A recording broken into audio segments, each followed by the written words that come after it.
Mais um balanço. Agora este é da fiscalização preventiva integrada da Bacia do Rio Hidrográfico do Rio São Francisco. Um programa de caráter educativo que acontece anualmente visando, Jéssica, diagnosticar, prevenir danos ambientais na Bacia Hidrográfica do São Francisco. Muito importante, portanto, é uma pauta da maior relevância, né, Jéssica? Seja bem-vinda. Agora sim, boa tarde para você. Oi, Sérgio, boa tarde para você agora. Pois é, esse trabalho é muito importante, não só para a preservação do rio, da bacia do São Francisco, mas também a preservação ambiental completa nas comunidades que fazem parte, que estão ali ao redor do rio. E essa é a preocupação realmente da FPI. 9 municípios foram visitados, fiscalizados nesta etapa. E eu começo a falar aqui, a conversar com a Aldelene Barbosa, ela que é coordenadora estadual também da FPI e é promotora de justiça. E é muito importante, é interessante a gente falar que desta vez vocês tiveram uma integração maior dos ministérios públicos, órgãos envolvidos para fazer a fiscalização, promotora?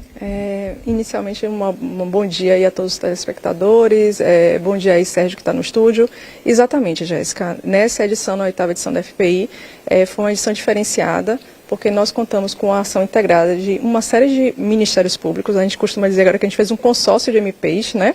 E aí a gente conta aí com a participação do Ministério Público do Estado de Sergipe, a participação do Ministério Público Federal, a participação do Ministério Público do Trabalho, e agora a novidade nessa edição foi justamente a participação do Ministério Público de Contas, né? O doutor Eduardo Costa, que vai já falar com vocês aí. Então, todos esses ministérios públicos unidos, juntamente com o Comitê da Bacia, que é quem financia as ações da operação, né? Que torna possível a realização dessa operação, nós todos aí estivemos unidos na intenção do quê? Da gente melhorar a qualidade ambiental da bacia do Rio São Francisco, a qualidade de vida também dessa população ribeirinha. Nessa edição a gente contou com cerca de 150 pessoas envolvidas no trabalho, né, um trabalho grandioso. Foram cerca de 45 veículos disponibilizados e mais de 30 órgãos parceiros, né, dentre órgãos de fiscalização, forças de segurança. E foram 12 dias em que a gente visitou esses 9 municípios. Durante esse período nossas equipes estiveram em 520 pontos de interesse. Então 520 pontos de interesse foram visitados nesses 9 municípios que foram aí mencionados anteriormente. O que evidencia aí a amplitude, a abrangência desse trabalho, a seriedade do que está sendo feito aqui. E como resultado imediato, a gente já pode detectar que alguns produtos lá, próprios decorrentes da fiscalização, já aconteceram. Como, por exemplo, durante a realização da fiscalização, nós já tivemos 3 ações civis públicas ajuizadas por meio do Ministério Público do Trabalho, em decorrência de caldeiras com risco de explosão, que foram detectadas durante a fiscalização. Mais 10 TACs, termos de ajustamento de conduta, também foram firmados, no sentido de regularizar as queijarias, né, que estavam inadequadas para a produção de seus produtos, e também mais 6 pactos de governança ambiental, que seriam o quê? A ideia de que os municípios, o poder público municipal, ele se fortaleça, ele se organize para poder atender com qualidade, com rapidez, com agilidade, as demandas, né, que o meio ambiente hoje tem exigido, demandas relacionadas não só com resíduos sólidos, emergências climáticas e também agora, né, a questão de saneamento, sobretudo por conta da nova concessão aqui no estado de Sergipe, as questões relacionadas à água e esgoto, que foram uma constante, né, de reclamações, de demandas por parte da população, era a dificuldade com relação a água chegar nas torneiras dessas pessoas e também a questão do saneamento, ou seja, a questão do esgoto sendo lançado em alguns pontos, a gente detectou lançamento in natura, sem nenhum tipo de tratamento, diretamente no Rio São Francisco. E mais grave ainda, captação de água sendo feita por carros-pipas numa proximidade muito, muito pequena desse lançamento de efluentes.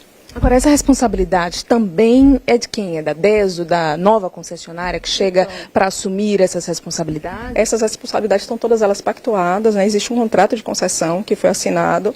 A nova empresa de saneamento está para iniciar as operações, agora está na fase de operação assistida, mas está para iniciar as operações agora no mês de junho. Então a gente tem a perspectiva, há uma possibilidade de prorrogação, mas a gente tem a perspectiva de que isso não aconteça e que agora no mês de junho a nova empresa venha a assumir essa responsabilidade, valendo destacar que a DESO continua com a responsabilidade pela captação e tratamento da água e a empresa chega para se responsabilizar pela distribuição e toda a parte de esgotamento também. Eu queria falar com a senhora mais sobre essas queijarias. Aliás, você que está nos assistindo, que adora queijo, que gosta muito de queijo, que queijo é esse que o pessoal está consumindo? Excelente observação. É preciso que a gente tenha, o consumidor tenha essa preocupação de buscar a procedência do que está sendo consumido, né? Porque a gente esteve nesses 9 municípios, detectamos que eram municípios de grande produção de queijos, né, de produtos de origem animal, e aí por conta justamente disso a gente lançou um projeto novo aqui do Ministério Público chamado Laticínio Legal.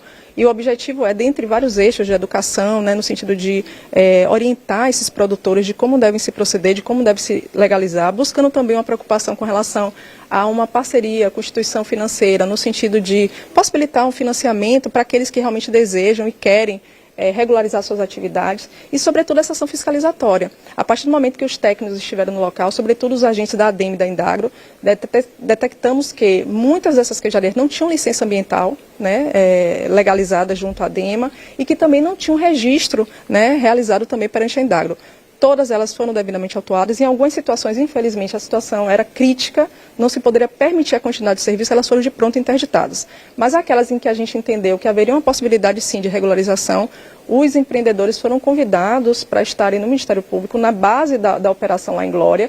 E aí na terça-feira, agora a última, nós fizemos uma grande reunião e no amanhã nós firmamos 10 termos de ajustamento de conduta justamente para o quê? Para obrigá-los, e eles se comprometeram também a regularizar os seus serviços. Obrigada, doutora. Eu converso aqui também com o Eduardo Cortes, que é o Procurador-Geral do Ministério Público de Contas. A gente já falou aqui com a doutora sobre a participação nesta edição do Ministério Público de Contas e esses termos de ajuste de condutas, também a pactuação, tudo isso também viabilizado através do tribunal? Isso, nós participamos pela primeira vez da FPI e foi uma experiência muito enriquecedora e pudemos dar uma contribuição importante, não só em temas como gestão ambiental, mas como saneamento e educação ambiental, que é uma vertente importante da fiscalização preventiva integrada. Embora ela tenha esse nome de fiscalização, ela tem de forma muito forte o caráter orientativo e de resolução de problemas. Então, basicamente, essa questão do saneamento que foi citado, né, do acesso à água e do esgotamento sanitário, inclusive nas escolas, né, que foi um diagnóstico feito com auxílio das equipes de auditoria, das quais o Tribunal de Contas integrou, a gente pôde verificar as escolas que não têm o acesso da água potável para a comunidade escolar e a perspectiva que a gente encontra uma solução. E a questão da governança ambiental, que a partir do diagnóstico feito, da aquisitação detalhada, que foi feita junto às prefeituras, nós estabelecemos termos de pacto de governança ambiental e o objetivo é, a exemplo do que aconteceu com os lixões no estado de Sergipe, né, solicitar fazer essa mobilização junto aos poderes públicos municipais para que eles assinem esses termos e se comprometam, dentro de determinados prazos, a estruturar a Secretaria Municipal do Meio Ambiente, devidamente equipada, o Conselho Municipal do Meio Ambiente, com uma composição paritária, ou seja, com representantes também da sociedade civil, além do poder público, e também o Fundo Municipal de Meio Ambiente, que é a forma de você garantir financiamentos adequados às políticas públicas em prol do meio ambiente. Agora, recentemente, o Ministério Público de Contas encontrou algumas divergências, faltas de informações nessa concessão que foi feita da DESO com a empresa Iguá. Tudo isso tem a ver também com o que foi detectado e encontrado na fiscalização, por exemplo, alguns povoados que estão desassistidos?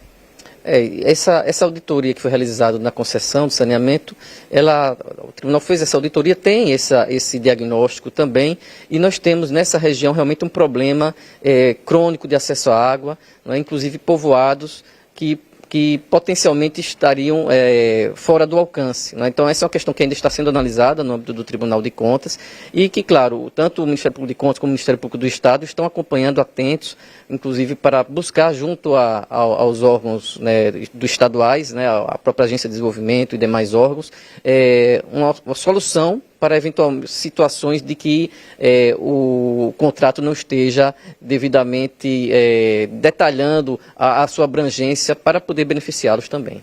Muito obrigada pelas informações.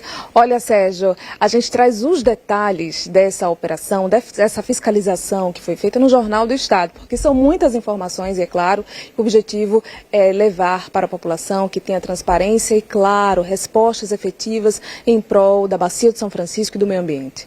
E veja você, né, Jéssica? Veja, gente, que trabalho importantíssimo, fundamental, essencial para todo o nosso estado. Obrigado, doutor Eduardo. Muito obrigado, doutora Aldelene. Muito obrigado pela execução desse trabalho, coordenação, pela gestão toda. Muito obrigado a vocês. Excelente trabalho, verdadeiramente, o quanto é necessário para todo o nosso ecossistema, para a nossa comunidade, para a nossa sociedade, para o nosso dia a dia, para a nossa vida, afinal.